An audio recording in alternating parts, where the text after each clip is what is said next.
Good evening बच्चों। आज हमारा टॉपिक है न्यूट्रिशनल केयर ऑफ प्रेगनेंसी। अब देखो, टॉपिक हम स्टार्ट करें उससे पहले हमें पता होना चाहिए कि प्रेगनेंसी होती क्या है। अब जो गर्भावस्था है वो कोई डिजीज़ नहीं है, कोई बीमारी नहीं है, बल्कि ये प्राकृतिक अवस्था है जो अस्थायी रूप से हर एक स्त्री के जीवन में आती है।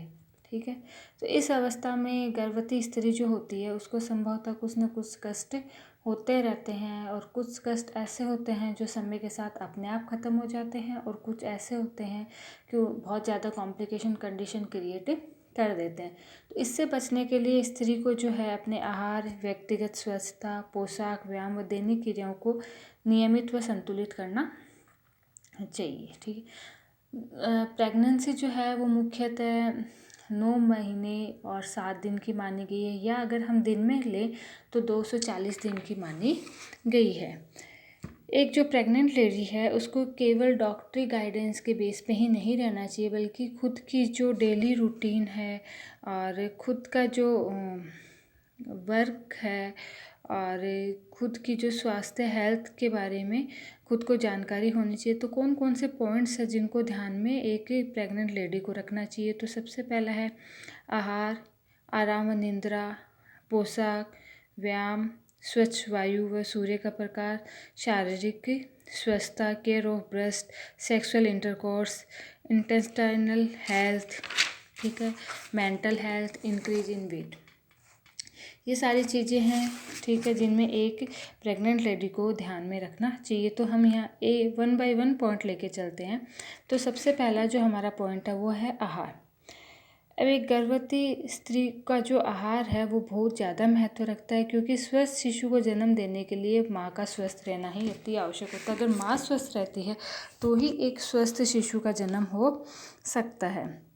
संतुलित आहार के सेवन से स्वास्थ्य उत्तम रहता है। गर्भवती स्त्री की आहार संबंधी आवश्यकता साधारण स्त्री की अपेक्षा अलग होती है। क्यों? क्योंकि साधारण स्त्री को सिर्फ न्यूट्रिशन जो है वो खुद का ही न्यूट्रिशनल स्टेटस जो है वो खुद का ही ध्यान रखना होता है, बल्कि एक प्रेग्नेंट लेडी है उसको खुद के साथ साथ जो होने वाला बच्चा होता है, जो शिशु होता है, उसका भी ध्यान में रखना होता है। ऐसा इसलिए कि गर्भ में पड़े शिशु का पोषण भी माता के द्वारा ही होता है। तो जो एक सामान्य स्त्री के पोषण की मांग भी 2 बातों पर निर्भर करती है, परिश्रम और BMR रेट। गर्भावस्था में BMR साधारण स्त्री की अपेक्षा 10 गुना तक बढ़ जाती है, क्योंकि गर्भ में पल रहे शिशु की गतिविधियों के बढ़ने से ऑक्सीजन का उपयोग भी बढ़ जाता है। इसलिए इस समय गर्भवती स्त्री को अधिक कैलोरी की आवश्यकता होती है। फलतः अधिक भोजन की आवश्यकता होती है, परंतु गर्भवती स्त्री को अधिक परिश्रम नहीं करना होता। देखो, जो यहाँ पे हम ऊर्जा लेके चलते हैं, जो कैलोरी लेके चलते हैं, कैलोरी हमेशा हम जो है वो जो करते हैं, हम वर्कलोड करते हैं उसके बेस पे लेके चलते हैं। लेकिन हम एक तरफ तो गाइडेंस ये देते हैं प्रेग्नेंट वूमेन को कि ज़्यादा काम नहीं करना चाहिए, और दूसरी तरफ हम ये कहते हैं कि उसकी कैलोरी की मांग बढ़ जाती है। ठीक है, कैलोरी की मांग एक प्रेग्नेंट वूमेन के लिए इसलिए बढ़ती है क्योंकि उसका जो आधारीय उपापचय दर है, BMR रेट जो होती है, मतलब ऑक्सीजन की जो रेट होती है वो ज़्यादा होती है। क्यों होती है? क्योंकि जो शिशु की क्रियाएँ होती है उनको भी नियंत्रित कौन करता है? एक माता ही करती है। उसकी वजह से उसमें जो ऊर्जा है, ऊर्जा की मांग बढ़ जाती है, और ऊर्जा की मांग को पूरा करने के लिए ऊर्जा की मांग को पूरा करने के लिए हमें कार्बोहाइड्रेट की मात्रा ज़्यादा देनी होती है, क्योंकि ऊर्जा जो है, ऊर्जा की पूर्ति हमेशा कौन करता है? लगभग कार्बोहाइड्रेट ही करता है। अब देखो, ICMR Indian council of medical research ने ये जो टेबल दी है, इसमें जो प्रेग्नेंट वूमेन है उसकी अलग से मात्राएं इसमें दी है। देखो, जैसे यहाँ पे साधारण कार्य करने वाली स्त्री है उसको 1875 किलो कैलोरी जो ऊर्जा चाहिए होती है, ऐसे ही मध्यम कार्य करने वाली को 2225 चाहिए होती है।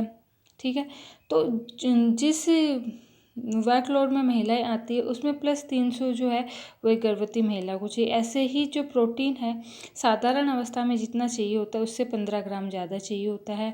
ऐसे ही हम वसा ले तो वसा 10 ग्राम ज़्यादा चाहिए होता है। कैल्शियम जो है वो 600 ग्राम ज़्यादा चाहिए होता है, और आयरन जो है वो 8 ग्राम ज़्यादा चाहिए होता है। विटामिन D 400 से 800 म्यूट आई मतलब माइक्रोग्राम ज़्यादा चाहिए होता है। इसमें विटामिन सी जो है वो 40 ज़्यादा चाहिए होता है, रेटिनॉल जो है वो 600 चाहिए होता है, और बीटा कैरोटीन जो होता है वो 2400 चाहिए होता है। तो ये जो गर्भवती महिला है इसकी अलग से जो भी डिमांड है वो यहाँ पे दी हुई होती है, ठीक है। तो ये तो होता है कि एक गर्भवती महिला है उसको अपने आहार में क्या क्या ध्यान में रखना चाहिए। अब हम एक गर्भावस्था में क्या क्या पोषणात्मक आवश्यकताएं होती है और एक गर्भवती महिला की क्या क्या पोषणिक मांग होती है उसके बारे में पढ़ते हैं। तो सबसे पहला आ रहा है कैलोरी। अभी अभी मैंने आपको बताया कि गर्भावस्था में बीएमआर रेट बढ़ जाता है। बीएमआर रेट बढ़ने के कारण ऑक्सीजन की मांग बढ़ जाती है और ऑक्सीजन की मांग के साथ साथ ही कार्बोहाइड्रेट की मांग भी बढ़ जाती है। तो गर्भावस्था में गर्भवती स्त्री के वजन और शारीरिक आकार में वृद्धि होती है। इन दोनों में वृद्धि होने से आधारी उपापचय दर में वृद्धि हो जाती है। परिणामतः ऊर्जा की मांग बढ़ जाती है। गर्भावस्था के प्रारंभ के 2-3 महीनों में भ्रूण में वृद्धि न के बराबर होती है, परंतु अंतिम 2 से 3 महीनों में गर्भस्थ शिशु की वृद्धि व विकास तीव्रता से होने लगता है। फलतः गर्भवती स्त्री का शारीरिक वजन तथा शरीर का क्षेत्रफल भी बढ़ जाता है। ICMR के भोज्य विशेषज्ञों ने गर्भावस्था में 300 किलो कैलोरी अतिरिक्त ऊर्जा की आवश्यकता बताई। जैसे मैंने आपको इस टेबल में बताया है कि 300 किलो कैलोरी ऊर्जा अतिरिक्त एक गर्भवती महिला को चाहिए होती है। तो कार्बो जो है वो कार्बोहाइड्रेट जो है वो सभी प्रकार के अनाजों से हमें प्राप्त होता है, जिसमें हम चावल, गेहूँ, बाजरा, जौ, मक्का, रागी आदि हम मान के चले सकते हैं।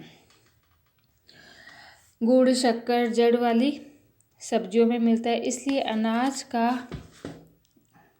प्रयोग गर्भवती स्त्री को रोज अपने भोजन में सम्मिलित करना चाहिए। दूसरा आ रहा है प्रोटीन। प्रोटीन भी गर्भावस्था में प्रोटीन की मांग भी बढ़ जाती है। क्योंकि गर्भावस्था में जो शिशु की वृद्धि और विकास होता है वो भी प्रोटीन से ही होता। जो शिशु की मांसपेशियां बनती है वो भी प्रोटीन से ही बनती है, इसलिए प्रोटीन की आवश्यकता भी बढ़ जाती है। गर्भकाल में सामान्य स्त्री की अपेक्षा गर्भवती स्त्री को अधिक प्रोटीन की आवश्यकता होती है। गर्भस्थ शिशु के शारीरिक निर्माण, गर्भिणी के शरीर के ऊतकों का टूट फूट की मरम्मत और नए तंतुओं के निर्माण के लिए प्रोटीन नितांत आवश्यक होता है। वैज्ञानिक शोधों से ज्ञात हुआ है कि एक गर्भवती स्त्री के पूरे गर्भकाल में 900 से 950 ग्राम तक अतिरिक्त प्रोटीन की आवश्यकता होती है।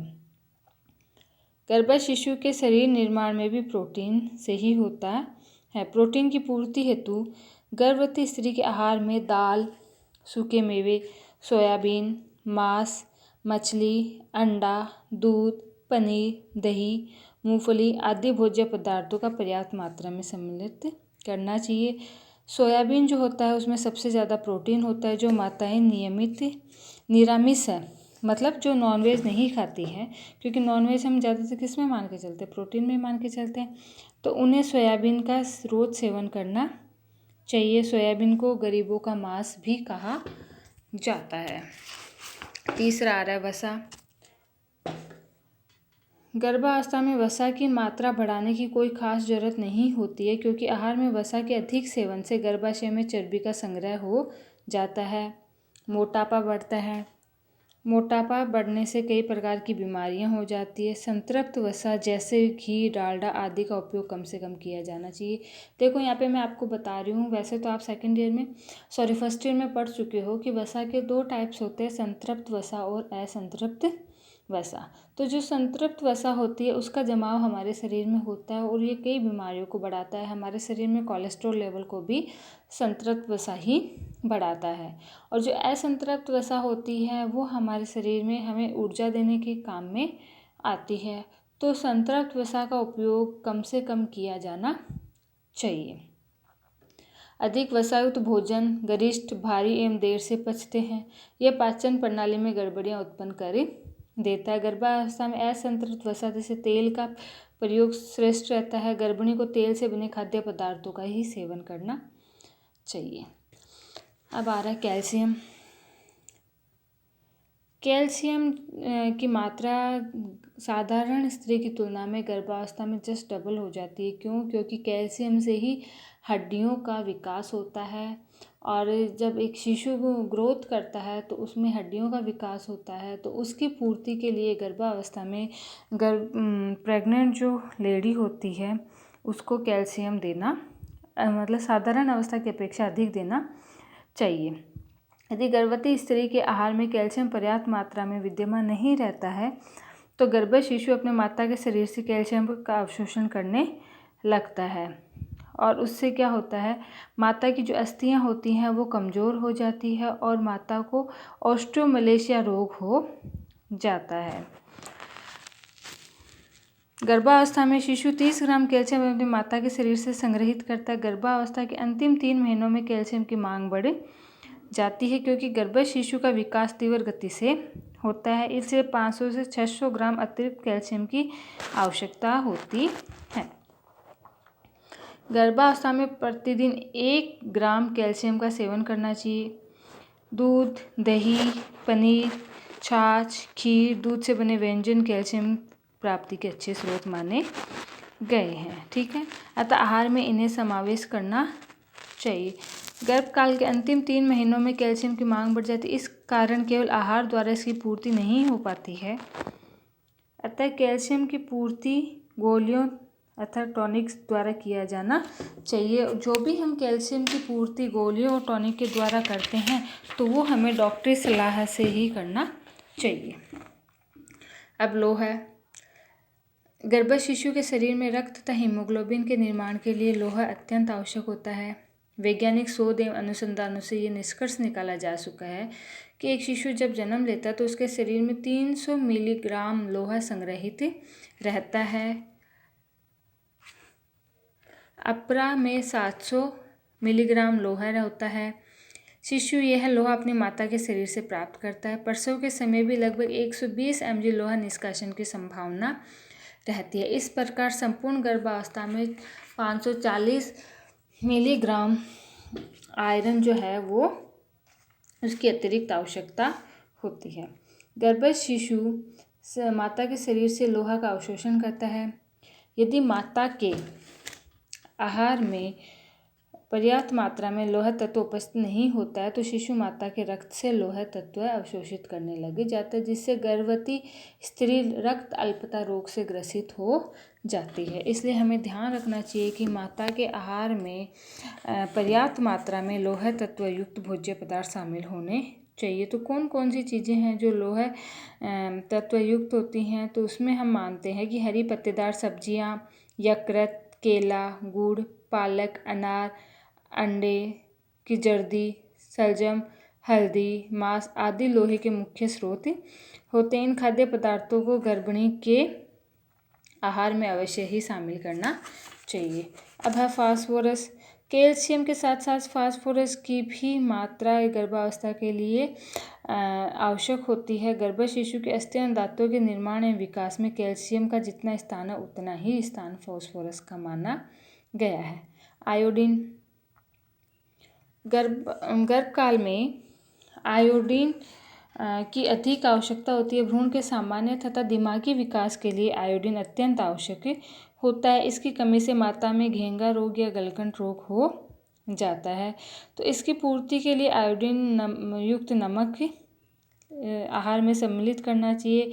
मछली, आयोडीन युक्त नमक, प्रोटीन तट पर अथवा आयोडीन युक्त भूमि पर उगाई गई सब्जियां, फलों में आयोडीन की पर्याप्त मात्रा उपस्थित रहती है। विटामिन ए शरीर की विभिन्न क्रियाओं को संपन्न करने के लिए और रोगों से सुरक्षा के लिए गर्भावस्था एवं धात्री अवस्था में, धात्री अवस्था होती है बेटा जो अवस्था स्तनपान की जो अवस्था हम मानते हैं उसे ही हम धात्री अवस्था कहते हैं, अधिक मात्रा में विटामिन ए की जरूरत होती है। विटामिन ए जो है वो शारीरिक वृद्धि तथा आँखों के उत्तम स्वास्थ्य के लिए अत्यंत ही आवश्यक होता है।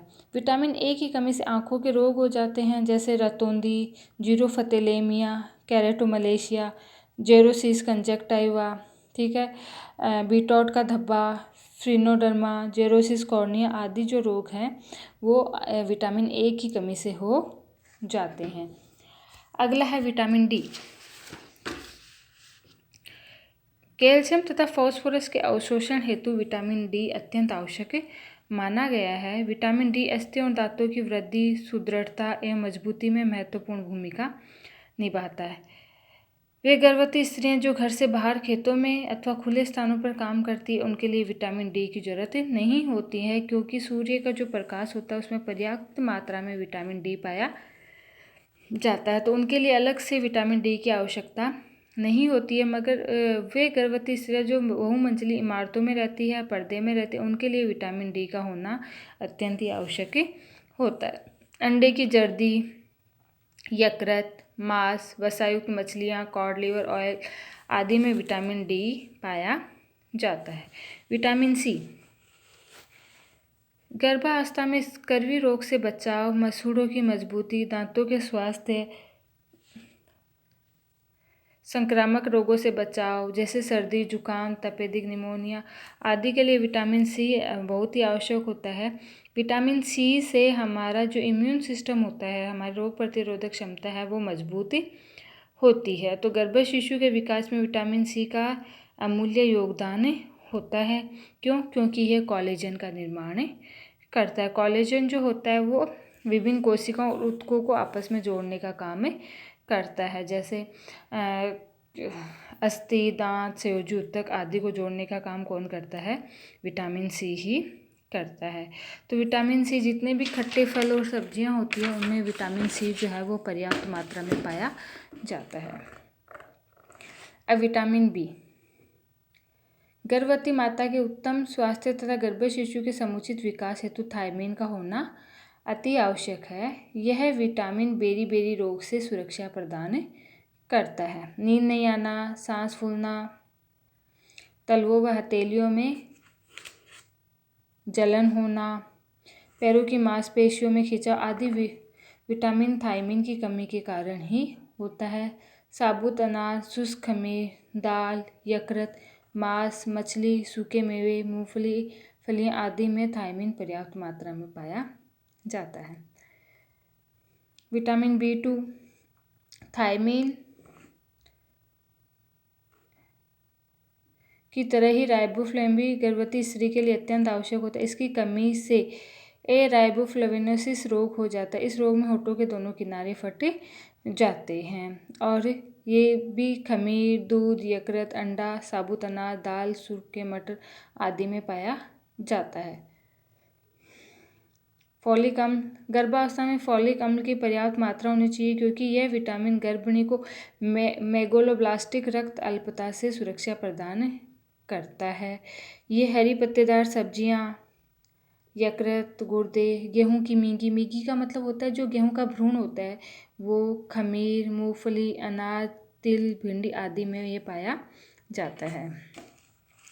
नियासिन गर्भवती स्त्री की वृद्धि व विकास के लिए जरूरी है। इसके अभाव में गर्भवती स्त्री को पाचन संबंधी विकार के साथ त्वचा एवं नाड़ी रोग भी हो जाते हैं। जन्म के समय नवजात शिशु के शरीर में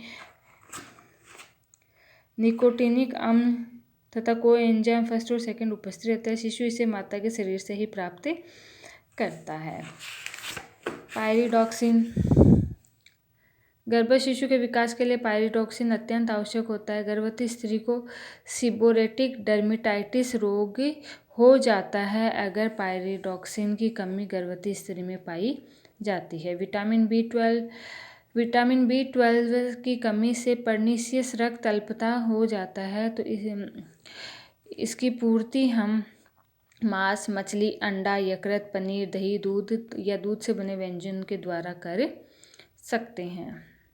विटामिन के रक्त स्राव रोधी विटामिन कहा जाता है, इसलिए गर्भकालीन समस्याओं और प्रसव के समय ज़्यादा रक्तस्राव नहीं हो, इसके लिए विटामिन के अत्यंत आवश्यक होता है। जल गर्भवती स्त्री तथा गर्भ शिशु के समुचित विकास एवं उत्तम स्वास्थ्य के लिए जल तथा तरल पदार्थों की पर्याप्त मात्रा होना अनिवार्य है। जल गर्भवती स्त्री तथा गर्भ शिशु दोनों के भीतर इस दूषित एवं वर्ज्य पदार्थों को मूत्र, पसीना आदि के रूप में शरीर से बाहर निकालने का कार्य करता है। रफेज अक्सर गर्भवती स्त्री को कब्ज की शिकायत रहती है। कब्ज से बचाव के लिए आहार में रेशों की पर्याप्त मात्रा होनी चाहिए। इसके लिए छिलकेदार दाल, हरी पत्तेदार सब्जियां, चोखा युक्त आटा, खीरा, ककड़ी, अंकुरित अनाज, साबुत फल, साबुत फलियां आदि में रेशों की पर्याप्त मात्रा उपस्थित होती है और गर्भवती स्त्री को इनका सेवन करना चाहिए। रेशा ये पाचन क्रिया में मदद करता है और भोज्य पदार्थों को आमाशय से आंतों की ओर धकेलने में मदद करता है। इस प्रकार भोज्य पदार्थ आमाशय से नहीं चिपक पाते तथा आंतों में शीघ्र ही निष्कासित हो जाते हैं। तो ये तो हो गया हमारा